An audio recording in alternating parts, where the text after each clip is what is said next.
The following contains manga spoilers that pertain to Season 3 of Jujutsu Kaisen and beyond. If you are an anime-only fan, you have been warned. I'm an anime fan. No way, the guy who power scales mythology is an anime fan. Wild. And because Season 3 of Jujutsu Kaisen is right around the corner, if you squint, I think it's about time I actually record the video I've been researching for the better part of 4 months. Gege Akutami, the author of Jujutsu Kaisen, took inspiration from both myth, religion, and folklore to liven up the world of the story. From taking the Ryomen Sukuna from the Nihongi and other cultural accounts and making him the strongest sorcerer in history, to naming several Shikigami and curse spirits after other mythological beings. Considering I already did a video on the former, it's about time we tackle the latter. So, let's get started with Yuki Sukumo, special grade Jujutsu sorcerer, and keeper of the Shikigami, Garuda. A long, serpentine creature that, thanks to Yuki's ability to manipulate density and mass, is a useful curse tool, both at the end of the Shibuya incident and in an upcoming fight, with another thing we're tackling later on in this video, the fight of which will be seen in Season 3? Hopefully? Maybe? Probably? Garuda is an important figure in Hinduism, and to a lesser extent, Buddhism. A massive bird-like divine beast that serves as the chariot for a member of the Triumvirate, and a big deal god, in all caps, Vishnu. In terms of appearance, the two could not be more different, with the Shikigami being a long, slender, almost skeletal snake that's at most only a few meters long, and barely as wide as Yuki herself, while the Garuda of Hinduism has massive wings that carry it through the air, and it dwarfs everything it seems to fly over, being able to grab an elephant that is over 100 miles tall and a turtle that is over 80 miles long, and fly them to a tree that's 800 miles tall with ease. And unlike the Shikigami, it actually looks like a bird, though its feathers tend to range in color. Brown, gold, and any interchanging of the two are most common, and its face is usually either a man's face or a bird's face. So why exactly would one name the Shikigami Garuda if there's no physical comparison between the two? Outside of it being raw, which is definitely a reason. And now mind you then, this is speculation since I'm not Gege Akutami. It may have something to do with Yuki's curse technique, Bombaye, or Star Rage, depending on the translation, which allows her to apply virtual mass to herself or Garuda. In a way, this attribution of virtual mass, up to and including conjuring a black hole, fits the supernatural strength required for the mythological Garuda to carry both the massive elephant and tortoise to the boughs of the great tree, but also his ability to carry Vishnu himself, who encompasses the cosmos as part of the Triumvirate, the gods that oversee everything. And certainly, holding one who encompasses everything is certainly heavy. For a more literal parallel between the two, as opposed to this virtual strength, using Garuda and Bombaye in coordination, Yuki is more than able to essentially punch her way through anything, as she did with Oraume's Ice at the end of the Shibuya incident, and against one of Kenjaku's special grade curse spirits, who we'll be discussing a little bit later. This is paralleled by the mythological Garuda, by the fact that it just messes stuff up, being able to fight all of the gods while trying to steal the moon to rescue his mother, and only being stopped by Vishnu, or as the Ramayana states, when trying to aid Rama against Ravana's forces, his arrival alone was a cataclysmic storm. So I quote, "The rushing wind grew loud, red lightning flashed from banks of cloud, the mountains shook, the waves rose, and smitten by resistless blows uprooted every stately tree." Now, while one is definitely far more impressive than the other, as expected of a divine beast against a conjured familiar, they serve a similar role, in the fact that they are powerful allies of powerful beings in their respective stories. The Hindu Garuda being the mighty mount of Lord Vishnu, and the Shikigami Garuda being the curse tool of one of the 4 special grade sorcerers, Yuki Sukumo. Speaking of most powerful allies, there's hardly any in Jujutsu Kaisen that has a title like that and deserves it more than Yatsuka no Tsurugi, Ikai Shinsho, Makora, Eight-handled, Sword, Divergent Sila, Divine General, Mahoraga! Wait, those two aren't the same.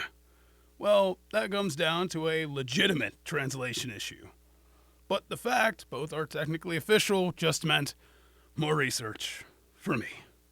Regardless, the Shikigami Mahoraga is the ultimate trump card of the Ten Shadows curse technique. If you know nothing else about him or the Ten Shadows, you know this. Mahoraga's ability is to adapt to any curse technique and phenomena in general, and after a select number of turns from the Dharma Wheel become immune to it, something used to great effect against the cleaves and dismantles of Ryomen Sukuna and the paradoxical slowing effects of Satoru Gojo's Infinity. Mahoraga, which are the first things we'll talk about, are actually a race of divine beings in the religions of the Indian subcontinent. They are partial reptilian divine figures that bear serpentine characteristics. In the most surface-level ways, they are not too dissimilar from Nagas, but they bear more humanoid upper bodies and python features rather than the cobra features of Nagas. The race of Mahoraga are protectors of the Dharma. Dharma being a topic that is far too big for me to surmise here, and probably would take years of religious study for me to even get a good grasp on it. In the most overly simplified terms, Dharma is the collection of religious laws and teachings intending to help a Hindu as they advance through their lives. Fortunately, that's not what this video is about. This protection of the Dharma is probably one of the reasons the Shikigami that we call Mahoraga has the Dharma wheel about its head and uses it for adaptation, and why it bears the long serpentine extension from its head and those quasi-reptilian features about the face. Now onto Makora, or should I say Heavenly General Makora. In Sanskrit, the name is Mahala, and his duty is to protect the Buddha of Health by Isha Yaguru, as one of the 12 divine generals.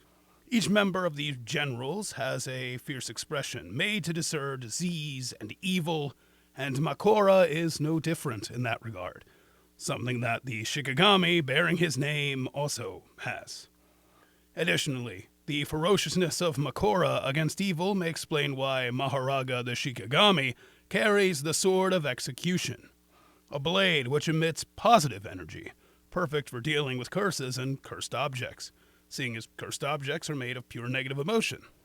And what better way to get rid of them by being immediately capable of destroying negative energy? Likewise, the Dharma Wheel is sacred to Buddhists as well, and thusly a divine general would possess it or uphold it, and it potentially explains the adaptation, as the unfolding of the Eightfold Path of Buddhism, the turning of the Dharma Wheel showing movement towards breaking away from samsara. Again, a concept far too big for a video like this. But in short, that's the movement forward towards enlightenment. And despite the mistranslation that now sits official, it would still appear there's something of both names to be found. The keeping of the Dharma of the real Mahoragas, the ability to turn away easily akin to General Makora, and a fierceness that both deific origins would carry out to the ends of the earth. Speaking of deific origins, we move on to the last figure we're covering. Oh boy, what a loaded topic this one is. Not only is it another figure who has two different meanings to his names, and that change its origins, this is a curse spirit rather than a Shikigami. Wonderful. A curse spirit is unlike the Shikigami we have spoken about. Shikigami are effectively summons or familiars in Jujutsu Kaisen, put into service by their sorcerer, while curse spirits are conjurations of human negative emotion. Most importantly, and perhaps controversially, the cursed spirit Ganesha is denoted as an Asian divine curse, Kami no Asia no Noroi, meaning it may have been formed from the negative intentions behind human prayers. Fortunately, that's not what this video is about either. We're just breaking down the name references. So let's start with what most of us know. this cursed spirit by, and its official name, Ganesha. In Hinduism, Ganesha is often a four-armed, elephant-headed god, born of Shiva and his wife Parvati. And while there are varying accounts as to how Ganesha came about, and how he has his elephantine head, there is no doubt that he is their child and he has the head of an elephant. Ganesha, the god, serves as a god of wisdom and good luck, removing obstacles in the way of a practitioner and granting them passage. However, there is a twist to this. In the story, the deity Ganesha was tasked once by his mother Parvati to turn away the overcrowding of those coming to heaven through prayer at a specific temple, the temple of Somesvara. And as such, he turns his obstacles against people, be them physical or spiritual, so that they may have desire and lust and avoid going to Somesvara, and thus preventing them from crowding heaven as they don't quite belong there. This part of the story, this summoning of obstacles, applies to the curse Ganesha as well, the removal of obstacles through the usage of its curse technique. As a special grade curse, and in the service to Kenjaku using the inherent curse technique of Gedo's body, Ganesha's curse technique is to attribute the title of obstacle to that which it is opposing, and getting rid of them. When Ganesha waltzed into the White House, an entire band of soldiers were teleported hundreds of meters in the air and then dropped to the ground, falling to their deaths. Anime onlys, if you are watching this, you are not ready for what's to come. Though the cursed Ganesha can't make something that is only theoretical an obstacle or get rid of it. In the fight with Yuki Sukumo and her Shikigami Garuda, Ganesha was unable to affect the virtual mass that Yuki gave to Garuda with Bombaye, and as such, can't do anything and is killed. See this. Now, this may be coincidence or a subtle reference to the fact that Ganesha is a Hindu deity, and is thus still beholden to the Triumvirati, of which the god Vishnu belongs. And as the mythological Garuda was his bearer, he clearly wouldn't allow injury to come to him. As such, the Shikigami is too much for the curse to handle. Looking away from the name Ganesha, we look to its second name, the Japanese name given to the curse, and that is Kongiten. On the surface glance, there is not too much out of the ordinary here. Kongiten is the Japanese Buddhist deva with a elephant head and the ability to remove obstacles. Is this not just synchronism with the Hindu Ganesha being translated? After all, that's what happened with Mahala to become Makora. Well, no. Kongiten is a bit more complicated than that. This is actually Binayanka, and Binayanka as a solo deity is seen far more destructively, being the one who thrusts obstacles upon the way of those who seek enlightenment, and bringing ruin about them, not out of any goodwill or divine right, but merely because it can. Much like Kenjaku's cursed spirit, however, there is a way to tame Binayanka. A Buddhist practitioner must perform sutras, prayers, and offerings before the accursed deity to garner its attention. And then, by consuming these blessed offerings, the monk gains the spiritual power necessary to overcome the obstacles placed by Binayanka and turn its abilities to the side of the monk. And this is where the Buddhist deity as a concept gets a bit crazier. You see, once tamed, Binayanka becomes part of a dual deity, Kongiten. The other half, the Mahayana Bodhisattva Avalokiteshvara, or the Kannon Bodhisattva, which makes the pairing. And together they are known as the god of bliss. This is Kongiten, and is the one who removes obstacles hindering the path of the practitioner, rather than placing them before him. Remover of obstacles, named after dualistic divine nature, parallels with the Hindu god Ganesha. The title of divine is not so misplaced on this cursed spirit, nor is its place as a special grade, seeing as it is so powerful and dangerous, in the right, or in this case, wrong hands. Shikigami, named after the divine bird chariot of Vishnu, to an adaptive monster named after a reptilian Dharma defender and the Buddhist divine general, to the evil half of a deific pair and its Hindu god parallel. Even the most innocuous things have some form of meaning. What is a name, after all? As always, stay hydrated, Be good people, and thanks for watching.